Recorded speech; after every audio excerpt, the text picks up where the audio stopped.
Ever stopped to wonder exactly what's in the air you breathe? I'm not talking about pollen or dust. I'm talking about something much, much smaller.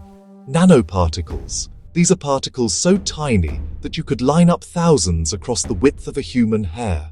They're found everywhere, from car exhausts and wildfires to even your frying pan at home. But are they dangerous? Should we actually be worried? Let's break it down. Nanoparticles are everywhere because our modern world is brilliant at making them.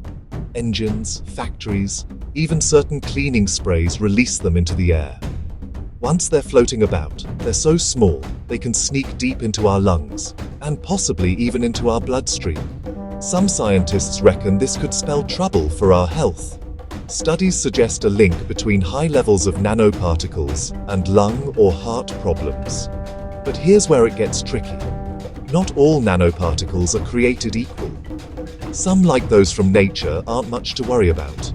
Others, especially those from heavy traffic or industrial pollution, can be more harmful.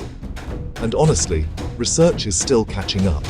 We know enough to be cautious, but there's loads left to discover. So what can you do? Stay updated with air quality alerts, maybe invest in a good air purifier, and don't panic. Remember, science is always evolving.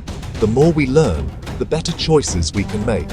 Next time you step outside, just think, the air around you isn't as empty as it looks. It's a whole hidden world, right under your nose. Stay curious and keep questioning what's really in the air you breathe.